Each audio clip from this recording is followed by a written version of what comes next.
Welcome to the testing laboratory. I am your lead tester, and today we are running a high-stakes explainer session. We are officially auditing the Cambridge Arabic 9680 Paper 4 mark scheme. And our primary objective is to bridge that massive, incredibly frustrating gap between a standard B grade and an A star. Specifically, we are zooming all the way in on the notoriously volatile 0 to 5 no material assessment framework. If you've ever walked out of a literature exam feeling like you just authored an absolute masterpiece, only to get your results back and see a completely average, middle-of-the-road score, you are in the exact right place. Today, we are systematically dismantling weak essay structures. We are taking the worst internet study hacks, the viral shortcuts, and the bad student revision assumptions, and we are going to stress test them live against official Cambridge Examiner reports. It is time to replace those fragile habits with bulletproof structural writing strategies. Let's initialize the diagnostics and dive right into auditing these literary analysis frameworks. We need to establish the baseline truth right now, and there is absolutely zero ambiguity here. The examiners are practically screaming this from the rooftops in their principal examiner reports year after year. They are telling us that just reading and understanding the Arabic literary texts is only half the battle. The other half, the half that actually dictates whether you secure those top-tier university admissions, is the structural mechanics of how you construct your literary argument under pressure. The 0 to 5 no material framework does not give you a safety net. It does not give you the benefit of the doubt. It awards 0 marks for pure plot summary, 0 marks for irrelevant filler. It demands rigorous, self-generated, deeply analytical writing. Our mission in this explainer is to completely decode what examiners are actually looking for when they sit down with your essay on one side of the desk and a strict, unforgiving rubric on the other. Here is our exact testing protocol for today. We initiate with Phase 1, covering core concepts and myths. Phase 2 breaks down the procedural framework. Phase 3 intercepts critical examiner warnings. Phase 4 plunges us into the interactive lie detector arena. And Phase 5 locks in our final verdict. Initiating Phase 1 core concepts and myths. Let's load up the cognitive target and look at the theoretical foundations. I want you to really think about this central question for a second. Why do candidates find applying concepts to unfamiliar literary texts so incredibly difficult? This isn't just a rhetorical question we are throwing around the lab. It is the fundamental structural failure point identified across almost every single exam series. The assessment objectives strictly target 3 things: knowledge, analysis, and evaluation. Now, it's very easy to memorize plot points and check off that knowledge box during your revision, but when Cambridge throws an unfamiliar text passage or a highly complex, multi-layered thematic prompt at you, the cognitive load entirely shifts. You are suddenly required to evaluate literary devices and authorial intent simultaneously in real time. This exact moment of cognitive overload in the exam hall is where the most common viral revision myths begin to form as students desperately reach for a shortcut. And this clash right here illustrates the physics of that problem perfectly. Let's look at a simulated test subject. We will call him Tester Alex. Now, Alex believes every single online revision shortcut he scrolls past. He sees a high-tariff essay question on a complex Arabic novel load up on his screen, and he immediately decides to deploy the classic viral page-dumping strategy. He writes 5 entire pages summarizing the plot, throwing in absolutely every piece of advanced Arabic vocabulary he has ever memorized, completely overloading the text block with irrelevant jargon. He is hoping the examiner will just sift through all that mud to find a tiny piece of gold. He prioritizes superficial breadth. He thinks, if I write more pages, I automatically get more marks. But when we stress test Alex's response against the actual Cambridge benchmark, it fails instantly. The structural integrity shatters. The official documentation explicitly demands analytical depth and structured reasoning about the text. When a student page dumps a plot summary they are omitting marks, they're actually triggering an immediate marking penalty on the examiner's grid. Volume simply does not equal value. It's a complete myth. So, if sheer volume doesn't work, what does the theoretical architecture of a true top-band literary response actually look like? Well, our data shows it rests entirely on 3 load-bearing pillars. First, precise literary definitions. You absolutely cannot operate in a vague space here. Your identification of poetic forms, narrative devices, or syntactic structures must be mathematically exact. Second, textual evidence integration. You must seamlessly weld Arabic quotes directly from the source text into your sentences to anchor your points. And third, cross-thematic connections. The principal examiner reports definitively prove that candidates who can link a character's specific, isolated action to the much broader, overarching themes of the literary period achieve significantly higher marks. This is the blueprint for an unshakable essay. Moving right into Phase 2, the procedural framework. Let's step up to the diagnostic consoles and examine the technical methodology. This right here is the absolute core physics of the exam, the method mark strategy. Marks are awarded for the process of analysis, not just your final conclusion. Imagine a student who writes a completely brilliant concluding sentence about a protagonist's hidden psychological motive, but they provide zero structural scaffolding to actually support how they got there. Under the rigorous Cambridge rubric, that answer collapses under its own weight. You cannot shortcut the process. The examiners are literally tracking the logic of your literary argument step by step. They want to see the gears of your analytical engine turning on the page. How exactly did the author's specific linguistic choices in that exact paragraph lead you to that grand conclusion?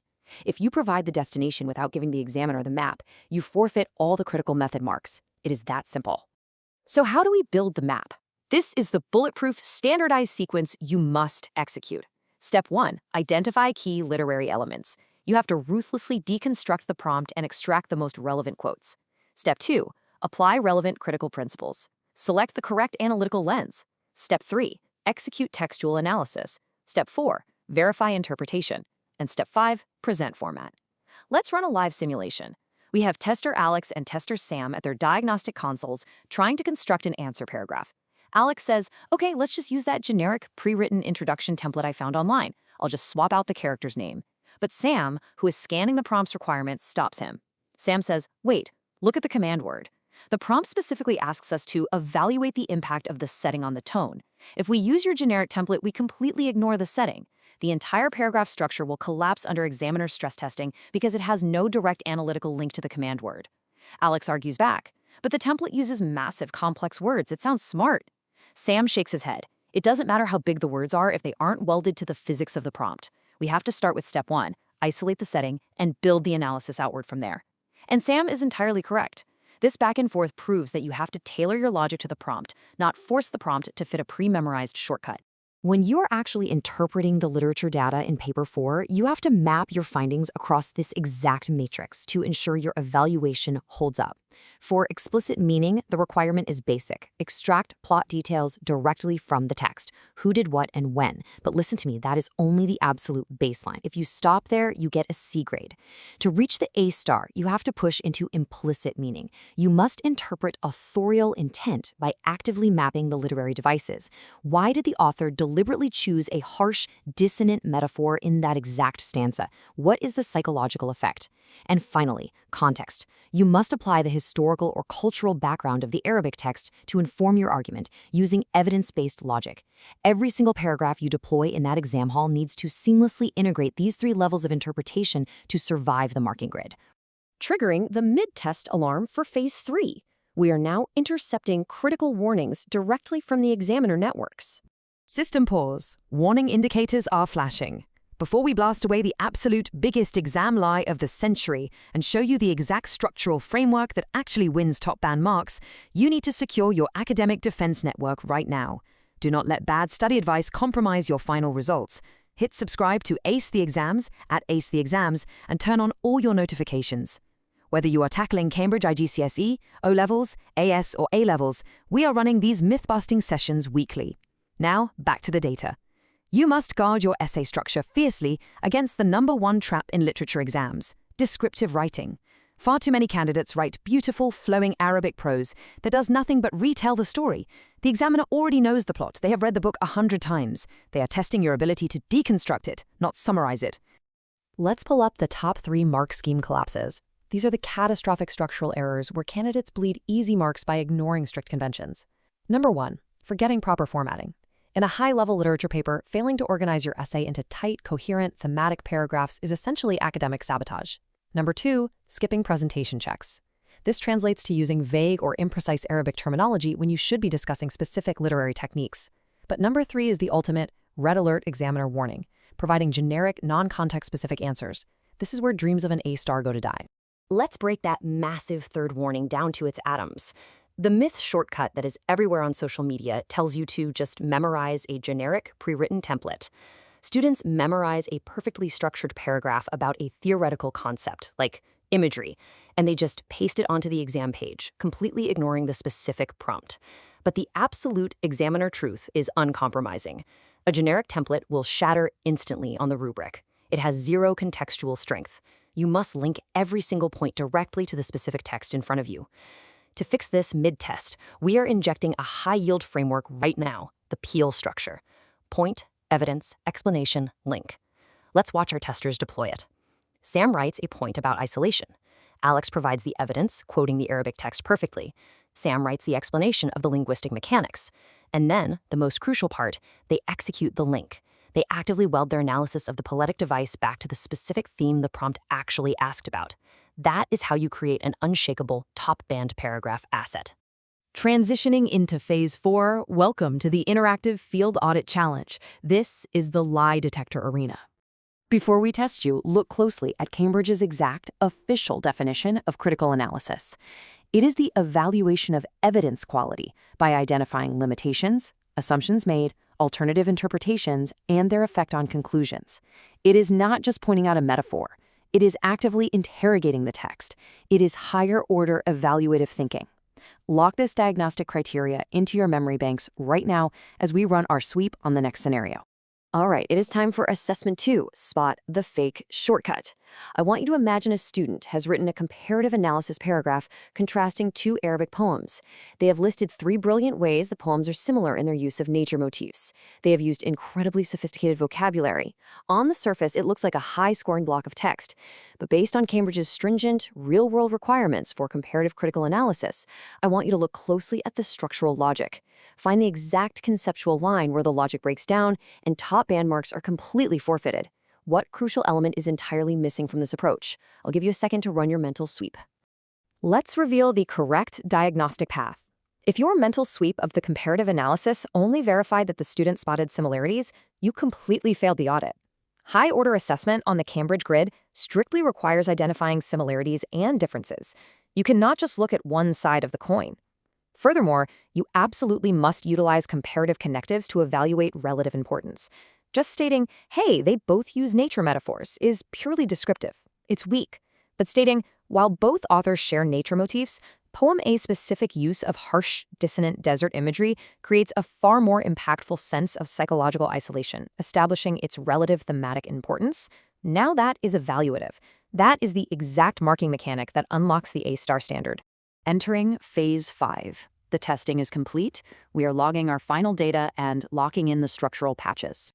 Let's look at the main lab monitor. The results are entirely definitive. The viral myth of superficial page dumping? Busted. The myth of using generic, pre-written essay templates to cheat the system? Busted. The structured strategy of analytical depth, textual integration, and rigorous evaluative reasoning? Confirmed. We have mathematically proven today that sheer volume is a massive liability if it lacks true analytical integrity. To distill this entire lab session down, I need you to engrave these 3 universal truths into your revision protocols for Paper 4. Truth number 1, execute the method mark strategy. This is the 3-step command word scan. Trace the author's linguistic choices step by step to build your argument. Truth number 2, integrate your textual evidence flawlessly. Manage your mark per minute budget rule by ensuring every single point is welded directly to a specific quote from the Arabic text. Do not waste time on filler. Truth number 3, question assumptions to hit evaluative levels. This is your post-writing quality audit. Check yourself constantly to ensure you aren't just describing the plot, but genuinely analyzing authorial intent and thematic impact. That brings our final structural audit to a close. You now possess the exact, myth-free blueprint required to completely dominate the 0 to 5 no-material mark scheme. But knowing the framework is only Phase 1, you actually have to execute it in the field. I want you to start auditing your own past papers today using these exact metrics. Subscribe to ASTE Exams, click that notification bell so you never miss our weekly myth-busting explainer sessions, and right now, drop down into the comments and tell me the absolute weirdest exam hack you've seen online so we can stress test it in the lab next time. Stay focused, trust the structure, and I will see you in the next explainer.